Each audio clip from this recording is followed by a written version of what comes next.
আপনি কি আপনার পাড়ার মেয়ের প্রেমে পড়েছেন কখনো? না? বেশ, ধরুন আপনার বয়স 16 বছর আর পাশের বাড়িতেই একজন খুব সুন্দরী মেয়ে আছে। আপনাকে কি তার দিকে মনোযোগ দিতে হয়?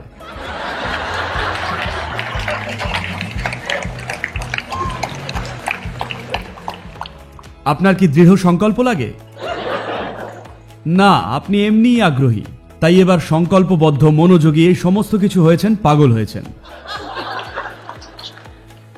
সুতরাং আপনার একটু আগ্রহ দরকার। একবার কিছুর প্রতি আগ্রহী হয়ে উঠলে আপনার মধ্যে সবকিছুই সেই জিনিসটার প্রতি মনোযোগী হয়ে ওঠে, তাই না? সে জিনিসটা যাই হোক না কেন।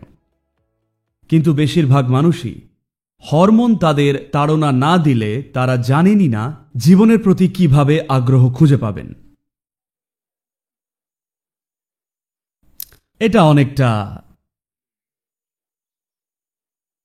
এটা একটা বিবর্তনগত সমস্যা। দেখুন, অন্য প্রতিটি প্রাণী তারা শুধু তাতেই আগ্রহ পায় যেটা হয় তাদের আত্মরক্ষা বিষয়ক অথবা প্রজনন বিষয়ক। ব্যাস, এর বাইরে সে কোনো কিছুতেই আগ্রহী নয়। একটা পাখি, একটা প্রাণী, একটা হনুমান, তারা কিসে আগ্রহী? হয় খাবার কিছু, নতুবা হয়তো প্রজনন। এর বাইরে তাদের আর কোনো আগ্রহ নেই, কারণ এই দুটো জিনিসই রাসায়নিক বিক্রিয়ার ফল। খিদে রাসায়নিক বিক্রিয়ার ফল, আর হরমোনগুলো তো এক প্রকার রসায়নিক। তো এইটা হলো একটা নির্দিষ্ট স্তরের জীবনযাপন। পশু পাখিরা এইভাবেই থাকে। আপনি তাদের দোষ দিতে পারেন না, তাদের প্রকৃতিটাই এমন। কিন্তু আপনার মধ্যে একটা নির্দিষ্ট বিবর্তন ঘটেছে। অল্প স্বল্প নয়, অল্প স্বল্প বিবর্তন ঘটেনি। যদিও আজকে বিজ্ঞানীরা বলছেন আপনার আর আরেকটা চিম্পাঞ্জির মধ্যে যে ডিএনএর ফারাক রয়েছে তা মাত্র 1.23%। কিন্তু 1.23%-এর গুরুত্বটা কি? তারা যা বলতে চাইছেন তা হল একটা অ্যামিবা থেকে চিম্পাঞ্জি যদি সেটা 98.77% হয়,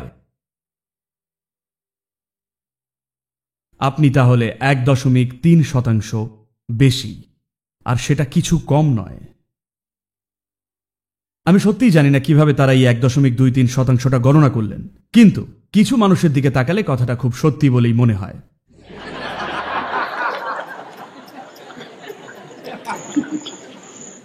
কিন্তু যখন আপনি অন্য কিছু লোককে দেখেন তখন বিশ্বাসই করা যায় না।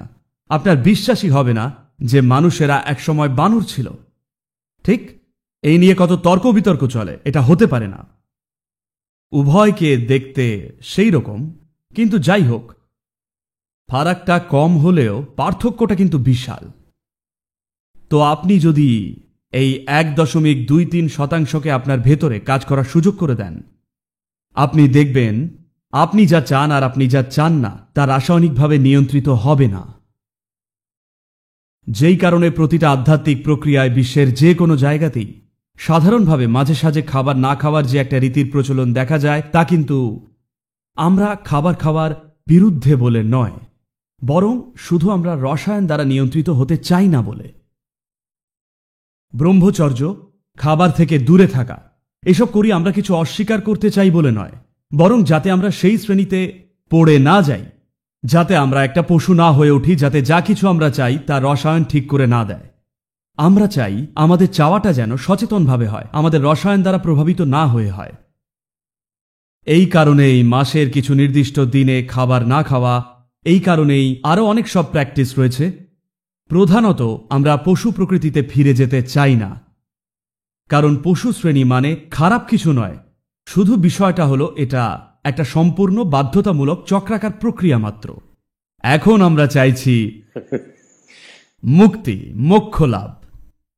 আপনি যদি একটা চক্রাকার প্রক্রিয়ায় থাকেন, মানে আপনি বৃত্তাকারে গোল গোল ঘুরেই চলেছেন, তাহলে মুক্তি লাভের তো কোনো প্রশ্নই আসে না, তাই না? বৃত্তাকারে ঘোরা তো ফাঁদ, হ্যাঁ কি না? বৃত্ত মানে ফাঁদ কিনা? যদি আমরা বৃত্তটাকে যথেষ্ট বড় করি তাহলে বেশিরভাগ মানুষই জানবে না তারা বৃত্তাকারে ঘুরছেন, তারা গোল গোল করে ঘুরতেই থাকবেন আর ভাববেন যে কোথাও একটা বুঝি যাচ্ছেন। একটা বৃত্তের মধ্যে ঘোরা মানে সেই দাঁড়ায়, এর অর্থ আপনি কোথাও এগোচ্ছেন না। আমরা জানি যদি আমাদের আকাঙ্ক্ষাগুলো আর আমাদের উদ্দেশ্য এবং আমাদের জীবনের দিশাটা খিদে অথবা হরমোনের রসায়ন দ্বারা নিয়ন্ত্রিত হয়, আমরা জানি তাহলে আমরা কোথাও যেতে পারবো না। এইটুকু আমরা বুঝে গেছি।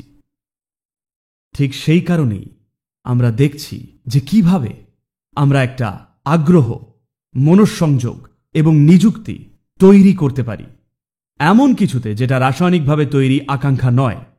আপনাকে যদি মানুষের সাথে সেই রকমভাবে মিশতে হয় বা যদি নিজের সাথেও সেইভাবে নিযুক্ত হতে চান, তাহলে আপনার কিছু আগুন চাই ভেতরে জ্বলবার জন্য। যদি পর্যাপ্ত শক্তি না থাকে তাহলে এটা করতে পারবেন না, কারণ একাগ্র হতে শক্তি লাগে। যদি কোনো কিছুতে মন দিতে চান তাহলে আপনার যা দরকার তা মনকে জোর করে কঠোরভাবে ধরাবাঁধা করা নয়, আপনার চাই শক্তি। বয়স বাড়ার সাথে সাথে শক্তি কিছুটা কমে আসে। আপনি নিজেকে যদি শুধু শরীর মনে করেন, 16 বছর বয়সে আপনার শরীরে যে শক্তি ছিল তা 30 বছরে থাকবে না। আপনাকে বিনিয়োগ করতে হবে নিজের বুদ্ধিতে, নিজের বুদ্ধিমত্তাতে, আপনার চেতনাতে। একমাত্র তবেই তো শক্তিতে ভরপুর হয়ে থাকতে পারবেন। আপনি যদি শুধু নিজের শরীরেই বিনিয়োগ করেন তাহলে বয়স বাড়ার সাথে সাথে নিজের অজান্তেই আপনি না, আমি এইরকম দেখাচ্ছি কারণ এটাও হবে।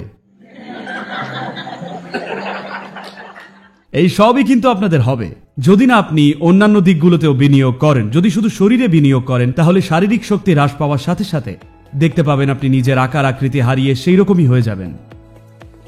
আপনাকে অন্য কিছুতেও বিনিয়োগ করতে হবে যার জন্য শরীরের অবলম্বন লাগে না। তাহলেই আপনি দেখবেন আপনি যে বয়সেরই হন না কেন তবুও প্রাণবন্তভাবে উদ্যমী থাকতে পারবেন, কারণ আপনার শক্তির উৎস শরীরটা নয়। আপনি যদি অন্য কিছুতে বিনিয়োগ করেন তাহলে আপনার বয়স যাই হোক না কেন আপনি প্রাণবন্ত থাকবেন। তো আপনাকে একটু আগ্রহ তৈরি করতে হবে যোগের উপর। তারপর আর মন দিতে হবে না, মনটা ওটাতেই পড়ে থাকবে।